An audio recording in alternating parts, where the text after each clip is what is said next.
Oke, assalamualaikum warahmatullahi wabarakatuh. Kita balik lagi. Oke, tadi baru 20, kita lanjutin lagi 30 soal berikutnya. Bacalah berita berikut. Nah, jika dikaitkan dengan HAM dalam nilai instrumental Pancasila, dapat disimpulkan bahwa apa? Oke, kita ambil poin di sini ada Menteri Ketenaga Kerjaan. Maka ini akan berkaitan dengan yang namanya betul, terkait dengan pemerintah. Pemerintah. Maka, ini adalah upaya pemerintah untuk apa? Meningkatkan kompetensi. Oke, melalui pelatihan, vokasi, magang, dan lain sebagainya. Sehingga kesimpulannya apa? Yuk, apakah setiap orang berhak mengembangkan diri sesuai dengan bakat minat? Ini teksnya tidak menyebutkan terkait dengan bagaimana setiap orang berhak mengembangkan diri. Wanita memiliki kedudukan nggak? Bahas wanita. Pemerintah telah berupaya menekan angka pengangguran. Bisa jadi karena berkaitan dengan poinnya dari pemerintah. Keikutsertaan masyarakat dalam program Menaker merupakan bentuk terwujudnya hak turut serta dalam pemerintahan. Salah, kenapa? Tidak berkaitan dengan turut serta dalam pemerintahan. Lanjut, pemberian sertifikasi kompetensi menjadi salah satu upaya pemerintah dalam memenuhi hak memperoleh keadilan bagi warga negara. Bisa jadi. Kenapa? Karena di sini ada bicara soal sertifikasi kompetensi. Namun, yang paling tepat apa? Yang paling tepat adalah yang C, karena tidak hanya bicara soal pemberian sertifikat kompetensi, tapi bicara soal bagaimana caranya pemerintah menekan angka pengangguran. Untuk apa tujuannya? Kesejahteraan. Oke, itu jawabannya yang C. 22. Perilaku yang mendukung tegaknya nilai-nilai demokrasi. Oke, apakah A, menuntut hak setelah melaksanakan kewajiban? Nggak boleh. Kebebasan dengan rasa tanggung jawab, apakah ini bicara? Bisa jadi. Membiasakan diri bertindak demokratis? Bisa jadi. Menghormati hak orang lain dalam menyampaikan pendapat, apakah ini berkaitan dengan hal itu? Tidak. Membiasakan diri mengadakan perubahan dengan cara damai, bukan dengan kekerasan. Ya, ini memang sedikit perubahan, cuman ini konteksnya adalah pemilihan umum. Maka yang paling mungkin adalah antara oh, B juga nggak mungkin, kebebasan, nggak ada bicara soal kebebasan di sini. Meskipun ini kaitannya adalah menentukan pilihan dan sebagainya. Nah, yang paling tepat berarti udah pasti yang C. Karena ini adalah tindakan demokratis. Apa demokratisnya? Demokratisnya adalah pemilihan umum. Oke, sip. Lanjut. 23. Berdasarkan data tersebut, kebijakan ini terjadi pada masa demokrasi mana? Nih, pada masa demokrasi kapan? Ada penataran P4. Kalau udah penataran P4 begini, ini udah pasti terjadi pada masa orde mana? Orde Baru. Sehingga udah pasti kalau Orde Baru adalah demokrasi Pancasila. Sedangkan ini terjadi pada masa Orde Lama. Jadi jawabannya yang sebenarnya nggak usah dibaca terlalu panjang karena di sini udah ada P4, maka kaitannya udah pasti masa Orde Baru. Sip, kita lanjut soal nomor 24. Dari pernyataan tersebut yang merupakan contoh perilaku yang membangun demokrasi. Manakah perilakunya? Perilaku yang membangun demokrasi. Membiasakan diri berbuat sesuai dengan aturan hukum. Betul, ini adalah demokrasi. Perubahan secara damai. Betul juga. Untuk kepentingan kelompok? Enggak lah, enggak boleh. Menuntut hak? Oke, ini juga bukan. Mempertanggungjawabkan kepada Tuhan? Betul. Jadi jawabannya 1, 2, dan 5. Maka jawaban yang tepat adalah yang D. Lanjut 25. Lembaga kekuasaan kehakiman yang berwenang melakukan uji material terhadap peraturan perundang-undangan di bawah undang-undang terhadap suatu undang-undang adalah lembaga betul adalah Mahkamah Agung. Yang bisa uji material itu cuman ada dua, yaitu ada yang namanya Mahkamah Agung, ada yang namanya Mahkamah Konstitusi. Kalau Mahkamah Konstitusi itu peraturan di bawah Undang-Undang Dasar. Tuh, kalau Mahkamah Konstitusi. Tapi karena ini di bawah undang-undang, ya udah pasti Mahkamah Agung. Lanjut, 26. Sebagai seorang siswa yang memiliki kesadaran hukum, sebaiknya ngapain kita? Apakah A. Menaati dan melaksanakan protokol sekolah untuk kepentingan. Oke, betul. Menaati peraturan yang berlaku, betul. Tidak dong, semuanya harus tunduk. Protokol sekolah hanya boleh ditaati di sekolah. Dimanapun itu harus bisa dilaksanakan. Diselaraskan dengan kepentingan bersama, bisa jadi, cuman itu bukan jawabannya. Karena tidak berkaitan dengan apa? Kesadaran hukum. Maka jawaban yang tepat adalah yang A. Kenapa? Karena lebih kompleks. Karena di sini menaati dan melaksanakan, jadi gak cuma taat, tapi tetap harus juga dilaksanakan untuk kepentingan siapa? Kepentingan bersama. Lanjut, 27.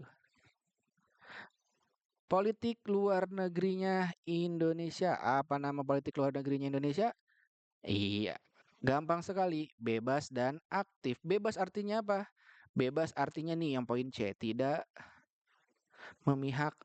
Memihak kemana? Blok Barat atau Blok Timur. Sedangkan aktif artinya adalah berusaha untuk aktif dalam menciptakan perdamaian. Itulah kenapa Indonesia menginisiasi yang namanya Konferensi Asia Afrika dan juga Gerakan Non-Blok. Lanjut, 28. Persatuan dan kesatuan Indonesia dapat terwujud apabila keragaman budaya yang dimiliki oleh suku bangsa diminimalisasi. Nggak mungkin lah masa diminimalisasi. Perbedaan dihilangkan, itu juga bukan. Hasil seni harus dihilangkan, juga gak boleh. Tidak ada penonjolan suku, apa nih, agama ras dan antar golongan. Bisa jadi semangat kesukuan. Oke, gak boleh semangat kesukuan. Nah, sehingga jawaban yang tepat adalah yang D. Gak boleh ada penonjolan suku, agama, ras, dan antar golongan. Semuanya sama. Lanjut poin 29. NKRI dibagi atas. Nah, ini harus diingat-ingat nih. Ini adanya di mana? Ada di pasal 18 ayat 1. Kalau ayat 2 nanti cari lagi. Karena ini berkaitan dengan otonomi daerah. Nih, terkait dengan otonomi daerah. Lanjut. 30. Agar kebinekaan itu tidak akan menimbulkan disintegrasi bangsa, maka diperlukan sebuah sikap. Nah, disintegrasi, apa sih disintegrasi? Dis itu artinya apa? Terjadi apa ya? Terjadi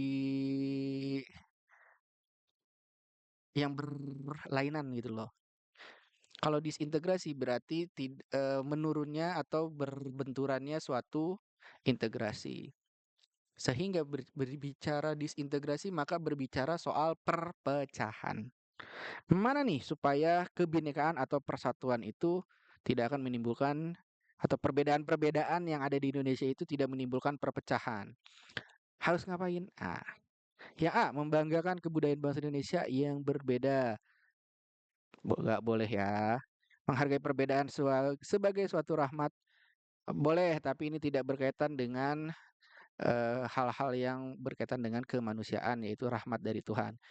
Mengagungkan bangsa dan negara dan ini nggak boleh. Menghargai keberagaman suku yang memiliki keanekaragaman budaya. Bisa jadi menghargai kekayaan bangsa Indonesia yang tidak dimiliki bangsa lain. Nggak boleh. Sebenarnya boleh menghargai kekayaan, tapi ini bicara soal gimana caranya. Caranya gimana? Dengan menghargai suku bangsa yang memiliki keanekaragaman budaya. Jadi jawabannya yang D. Lanjut 31. Dari pernyataan di atas, kewajiban sesuai dengan sila kedua, kemanusiaan yang adil dan beradab. Nah, ini harus hafal nih.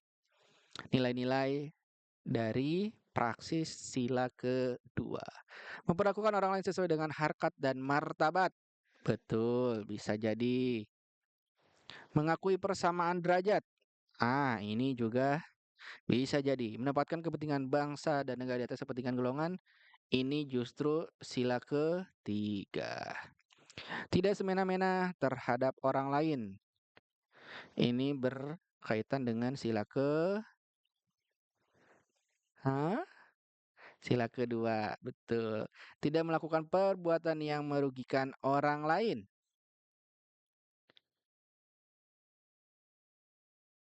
Ini sila keberapa? Tidak melakukan perbuatan yang merugikan orang lain. Sila kelima. Maka jawaban yang benar adalah satu, 2, dan 4. Lanjut 32. Pemenuhan hak tersebut merupakan tujuan negara. Karena di sini bicara soal pendidikan, maka kaitannya adalah mencerdaskan kehidupan bangsa, tujuan negaranya. Ini gampang ya, karena udah pasti bicara soal pendidikan, mencerdaskan. Lanjut, hak ikut serta dalam pemerintahan dan sebagainya. Ini hak asasi di bidang sosial budaya, nggak mungkin. Ekonomi, apalagi hukum, nggak mungkin. Pemerintahan bisa jadi, tapi yang benar adalah di bidang politik. Karena nggak ada berkaitan dengan pemerintahan doang. Yang benar adalah politik. Karena di sini ada hak atas suatu kewarganegaraan. Jadi ini kaitannya adalah politik. 34. Contoh cerminan perilaku yang sesuai dengan sila keempat. Tenggang rasa tadi menghargai orang lain. Ini sila kedua. Menghormati dan bekerja sama dengan bangsa lain. Ini sila ketiga. Persatuan. Udah pasti sila ketiga. Tidak memaksakan kehendak. Ini sila keberapa? Keempat. Kalau menjaga keseimbangan antara hak dan kewajiban, ini sila kelima. Maka jawaban yang tepat adalah yang D. Lanjut 35. Upaya untuk mencegah. Ada kata mencegah. Ingat, dengan hal tersebut maka ada dua, yaitu ada yang namanya tindakan preventif. Ada juga yang namanya tindakan represif. Sorry, sorry, sorry. Ah, eh, Represif. Sip. Kalau preventif ini adalah untuk mencegah nih preventif. Kalau represif ini untuk mengatasi. Artinya apa? Sudah terjadi.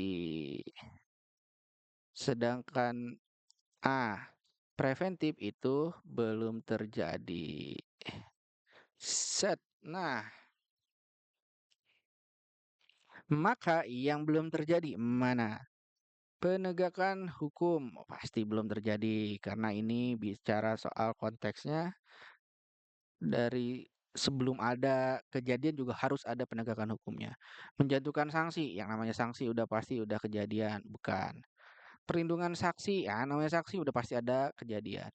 Kualitas layanan publik bisa jadi. Rekonsiliasi korban udah pasti bukan. Kenapa? Karena udah ada kata korban, pasti udah kejadian. Pengawasan lembaga. Nah, yang benar berarti 1, 4, dan 6. Yaitu yang C.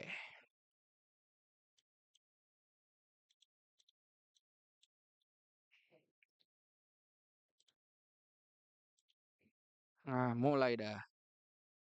Sorry ya. Oke, kita lanjut lagi ke nomor 36. Nah, pihak berwajib memasang spanduk. Oke. Nah, ini itu cara mengatasi pengingkaran kewajiban warga negara yang bersifat apa? Ingat, tadi preventif itu yang belum terjadi. Sedangkan represif itu sudah terjadi. Ketika pihak berwajib memasang spanduk tentang bahaya narkoba, berarti ini udah kejadian belum nih? Belum, benar. Sehingga itu adalah tindakan preventif. Good job. 37. Lanjut ya.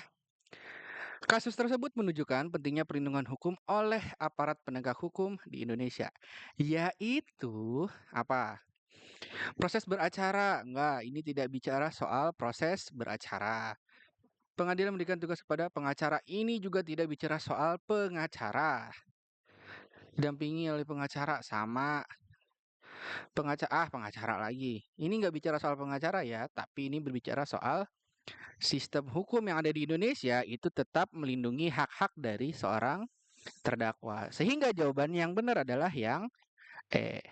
Lanjut ke 38. Berdasarkan pernyataan-pernyataan tersebut yang termasuk unsur-unsur hukum. Mana aja nih? Yang pertama, peraturan mengenai tingkah laku manusia dalam pergaulan masyarakat. Ya, itu adalah sebuah hukum. Peraturan bersifat sementara? Enggak. Hukum itu tidak bersifat sementara. Sanksinya bersifat tegas. Iya, ada tegas dan nyata. Melibatkan masyarakat dalam penegakan hukum demi kepentingan pemerintah? Enggak lah. Tapi kepentingan semua. Peraturan itu ditetapkan oleh badan resmi. Benar, yaitu oleh lembaga penegak hukum. Yaitu apa? Penegak hukum yang ada di Indonesia ada yang namanya kepolisian. Maka jawabannya adalah 1, 3, dan juga 5. Atau yang B. Lanjut ke 39. Hubungan antara perlindungan hukum dan penegakan hukum. Ingat, perlindungan hukum itu adalah suatu peraturan. Oke, jangan sampai lupa. Sedangkan penegakan hukum itu adalah tindakan. Sehingga hubungannya apa? Hubungannya berarti yang namanya suatu tindakan penegakan hukum itu adalah syarat terwujudnya suatu perlindungan hukum. Kenapa? Karena peraturan ini akan bisa dijalankan kalau sudah ada penegakan hukumnya. Sehingga jawabannya adalah yang mana jawabannya? Maka jawabannya adalah tar dulu.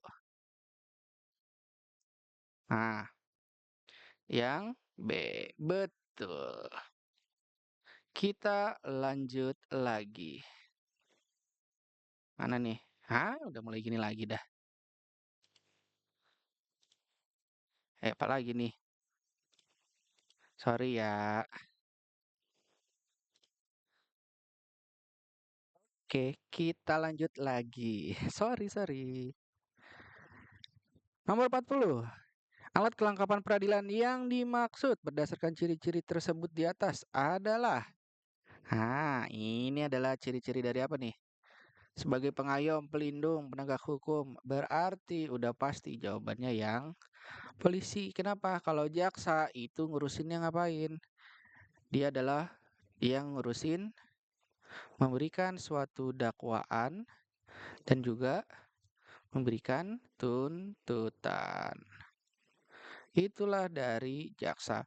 Kalau hakim ngapain kewenangannya? Hakim adalah memberikan keputusan atau sebuah vonis. Sedangkan pengacara kewenangannya ngapain? Adalah memberikan bantuan hukum kepada siapa? Memberikan bantuan hukum kepada seorang terdakwa. Sedangkan panitra, tugasnya ngapain? Tugasnya adalah untuk mencatat jalannya persidangan. Atau panitra itu bisa diibaratkan kalau di dalam sebuah rapat adalah seorang notulen. Lanjut, 41. Sebuah tatanan yang di dalamnya hukum mempunyai kekuasaan mutlak untuk mengatur kehidupan berbangsa dan bernegara, serta menempatkan hukum dalam posisi tertinggi. Nah, udah pasti kalau udah posisi tertinggi itu adalah bicara soal supremasi hukum, karena berasal dari kata suprem. Ingat gak, suprem itu berarti mengibaratkan sesuatu itu dalam posisi yang paling bagus atau yang paling tinggi. Lanjut, 42. Pengaruh positif kemajuan iptek tersebut berhasil menghubungkan dua aspek. Nah, ada seorang penari yang melakukan streaming di YouTube, YouTube atau YouTuber nih. Kemudian ia bisa mendapat tambahan penghasilan. Ini berarti berkaitan dengan sosial budaya dan juga ekonomi. Kenapa? Sosial budayanya di mana? Karena ini adalah tingkah laku dan ekonominya ada di dalam tambahan penghasilan. Gitu. Lanjut, 43. Jika dikaitkan dengan sikap selektif terhadap kemajuan iptek, maka kesimpulannya adalah A. Kemajuan teknologi meningkatkan kejahatan dunia maya. Benar sih, cuman itu tidak ada kaitannya. Keberadaan media sosial mempermudah. Benar, tapi nggak ada informasi kesimpulannya di sini. Berhak memanfaatkan kemajuan iptek untuk mendapatkan keuntungan. Nah, tapi kalau keuntungannya kayak gini nggak boleh. Setiap informasi harus di cross check sebelum disebarluaskan. Bisa jadi mempermudah manusia menyalurkan bantuan, apalagi nih nggak ada kaitannya. Maka jawabannya udah pasti yang D.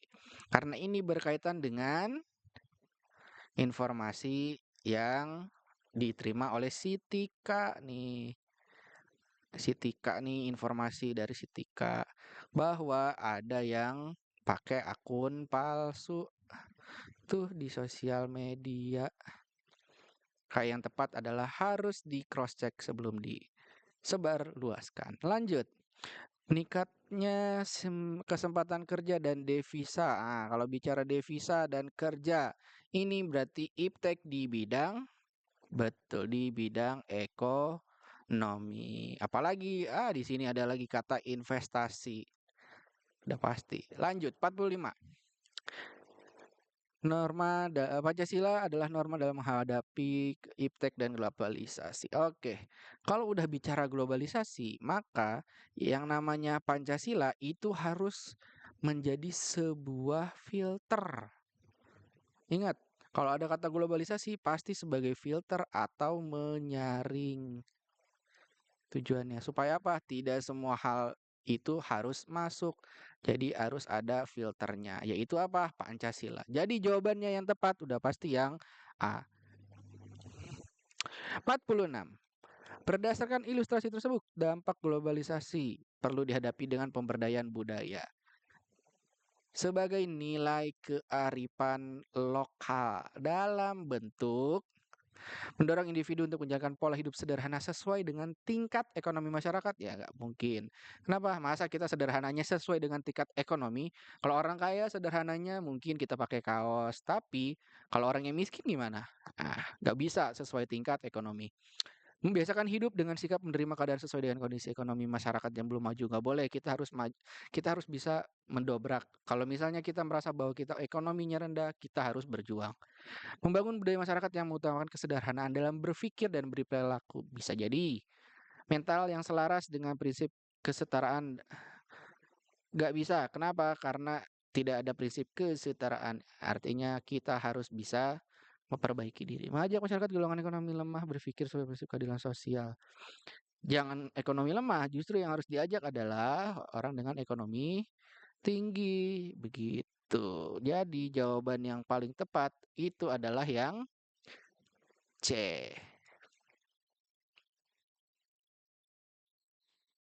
Tuh. Lanjut, 47. Sikap yang harus dikembangkan oleh bangsa Indonesia di tengah keanekaragaman bangsa.